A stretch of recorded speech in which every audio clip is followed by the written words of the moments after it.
Hai sobatnya Syifa, kenalin aku Syifa Kennedy. Selamat datang ya. Di sini aku bikin banyak video, silahkan ditonton.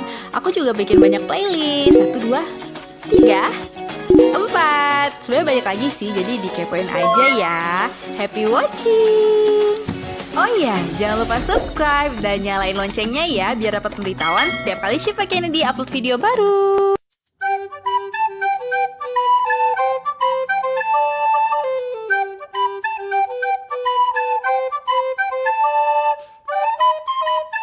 Kita Slavina KW2. Karena nih kayaknya nggak perlu ditanya, kayak sehat, ceria, dan kayaknya happy terus ya. Amin, semoga.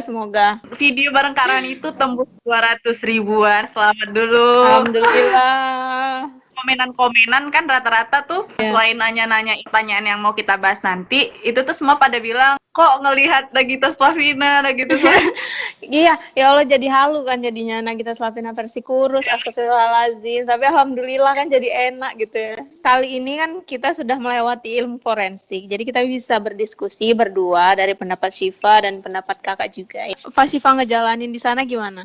Syifa dapat ke pengadilan, jadi Syifa ngelihat gimana dokter forensik itu membuktikan dari hasil temuan dia gitu. Oh, jadi sidang, terus yang hak kewajiban dokter forensik itu sampai mana dalam menyampaikan bukti gitu kan. Kita nggak boleh bilang ini karena pembunuhan, enggak ya kan, nggak boleh kita bilang kayak gitu. Tapi mungkin kesimpulannya kita bilang di pengadilan itu ada bukti kekerasan gitu doang. Terserah penyimpulan ini pembunuhan, ini ada penganiayaan, itu bukan dokter yang menentukan. Itu balik lagi ke polisi, pengadilan. Berarti di pengadilan itu kita bisa tahu ranahnya si dokter ini cuman bilang adanya kekerasan gitu. Nah, nanti terserah itu orang pengadilan atau polisi yang menyimpulkan, oh ini ada kasus pembunuhan atau penganiayaan. Nah, itu mereka yang menyimpulkan. Tapi kalau dokter itu nggak berhak untuk menyimpulkan ada pembunuhan itu. Jadi memang ada masing-masing job desk-nya gitu ya, ranahnya gitu. Dokter cuma mengungkapkan ada atau tidak kekerasan, kematiannya wajar atau tidak gitu. Untuk polisi, hakim, jaksa, mereka lah yang menyusut-nyusut ini karena pembunuhan kah, ini karena bunuh diri kah. Nah, itu. Menurut kakak, menjadi seorang dokter forensik itu merupakan profesi yang keren juga ya, terutama bagi teman-teman yang suka detektif-detektifan gitu ya kak ya? Iya, banyak banget kan soalnya kita baca komen-komen yang tertarik, terus banyak, kak aku dari jurusan ini bisa nggak ya ke forensik, kayak gitu-gitu kan. Gimana, terus kak? Emang Kakak santai juga kan ya belajarnya. apa? Iya ya. Gimana kita langsung go ke pertanyaan yang sudah di... Oke, pertanyaan pertama. Ini kayaknya kak, sebelum kita ke forensik, ada yang nanya secara umum dulu nih kak. Dari Daniel Erlangga. Assalamualaikum, maaf kak, biaya hidup di FK sehari-hari yang nanggung keluarga ya, orang tuanya berada ya?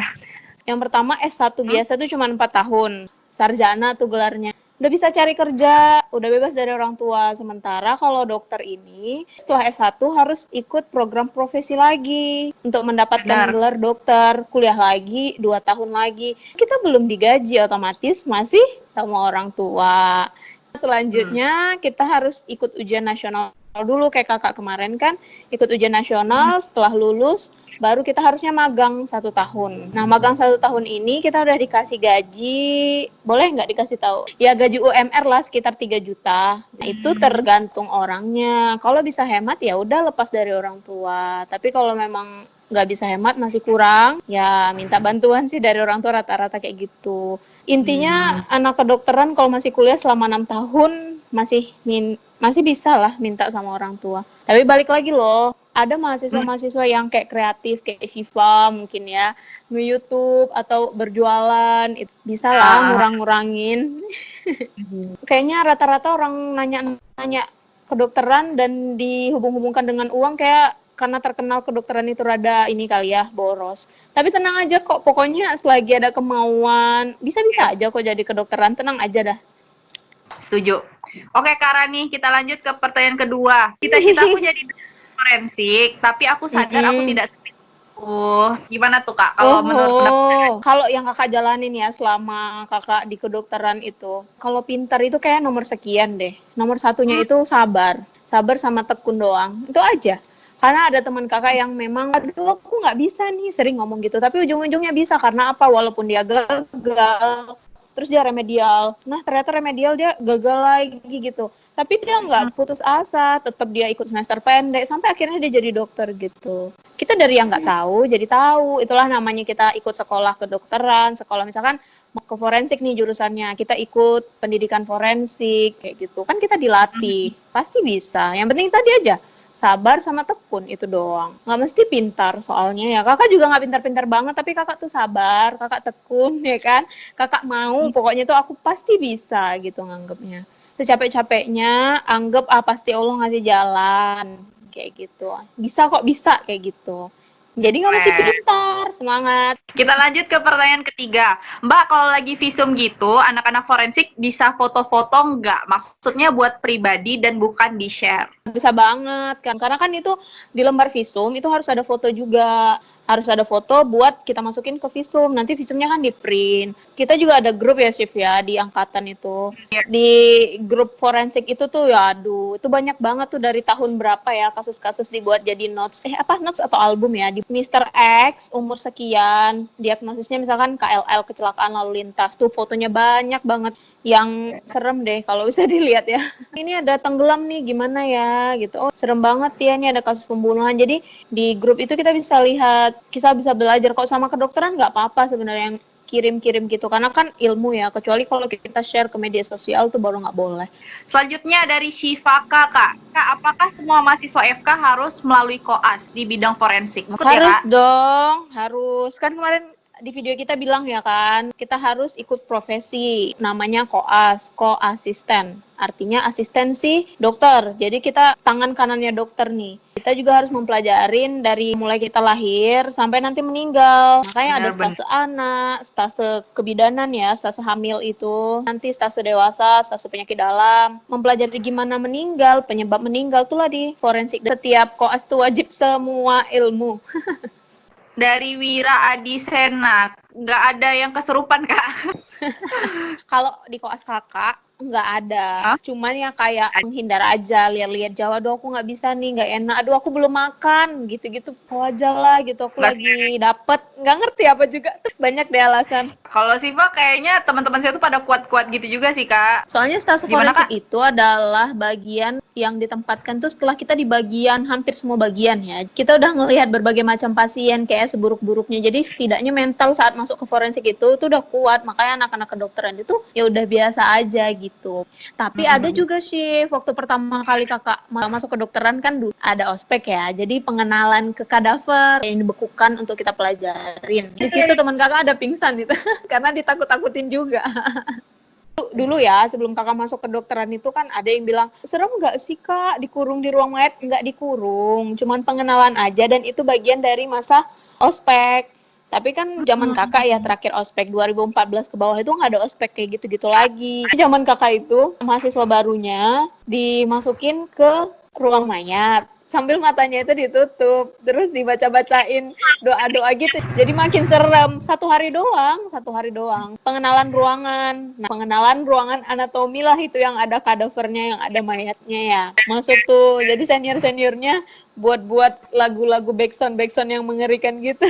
2 apa 3 orang temen kakak cewek itu yang pingsan. Swear. Tapi kalau waktu koas enggak, karena kan udah terlatih ya, udah biasa.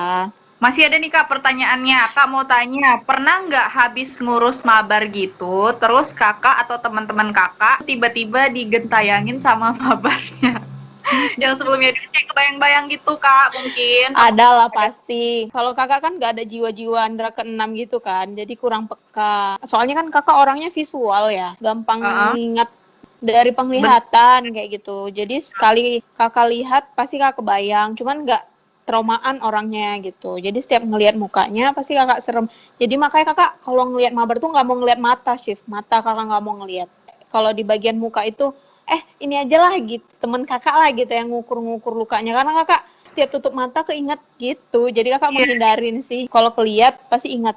Jadi gimana caranya biar nggak keingat matanya. Mata itu kakak nggak mau memandang. Ya namanya perlindungan diri ya kan. Nah kita mesti belajar. Taulah kelemahan kita biar kita bisa menanganinya. ada yang ngomen itu bilang please coba deh nonton drakor yang judulnya Partners for Justice. Ih, sumpah kakak gara-gara ngeliat ini komen, jadi kakak nonton. Ih gila, bagus banget filmnya, benar-benar. Sebelumnya belum nonton, jadi kakak kan ngeliat komen, ih apa ya, kayaknya seru. Kebetulan kakak lagi suka kan ya. Wah, keren banget. Mungkin teman-teman di sini Kak harus tahu juga dokter forensik itu juga perlu pemeriksaan penunjang gitu Kak. Ya kan? Benar Kayak- sekali. Ya, Oh. kan tuh ada pembunuhan anak. Nah, pembunuhan anak ini, anaknya ini lahir mati atau dia sudah lahir hidup baru dibunuh. Itu baru gunakan tes apung paru. Semua kedokteran itu termasuk forensik perlu dia pemeriksaan penunjang, pemeriksaan tambahan ya untuk memastikan diagnosis kecurigaan dokter. Iya. Mungkin nantilah ya untuk pemeriksaan atau diskusi lebih lanjut dan dalam lagi tentang forensik bisa kita bahas di next video. Yuhu. Ada yang mau Kak Rani sampaikan buat yang udah banyak nih ngomen di video Kak Rani kemarin? Penonton Shiva yang ngikutin Shiva banyak-banyak anak-anak yang antusias gitu pengen masuk ke dokteran. Pokoknya kakak pengen share-share yang positif dulu aja karena kakak waktu dari siswa SMA mau jadi anak kedokteran yang di pikiran kakak itu cuma positif doang. Pikiran kakak aku pasti bisa lulus kalau aku berusaha. Dengar kata-kata kakak ini nggak ada lagi yang bilang aku tuh nggak pinter, aku bisa nggak ya masuk kedokteran, semoga nggak ada lagi ya yang komen kayak gitu. Jadi nanti mau itu jalannya nggak bagus, mau itu jalannya berat, jalanin aja. Untuk Shiva juga pasti nanti akan sampai di posisi ini, pasti nanti akan dapat gelar si dokter juga gitu. Jadi baik buruknya jalanin aja, yang penting masuk dulu deh ke kedokteran, dah gitu aja. Pokoknya Kak Rani sama Shiva mau ngebahas tentang film itu tuh yang Partner for Justice itu kayak seru banget emang, penuh dengan keilmuan, penuh dengan logika, kayak misteri-misteri yang sudah disembunyikan timbul kembali dan gak nyangka-nyangka ya kan ya. Bener. Mungkin itu aja video kita hari ini. Karena nih dokter Rani yang udah mau direpotin jauh-jauh di Bengkulu sana. Iya, doain ya teman-teman. Kakak kan lagi ini ya jadi petugas COVID. Jadi doain semoga COVID segera hilang. Gone. Ya.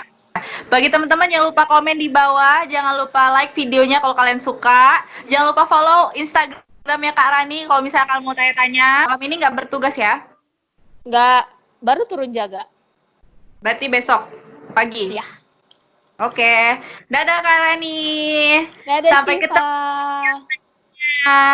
Iya, semangat ya. Wabarakatuh. Waalaikumsalam. Oh iya, jangan lupa subscribe dan nyalain loncengnya ya biar dapat pemberitahuan setiap kali Shiva Kennedy upload video baru.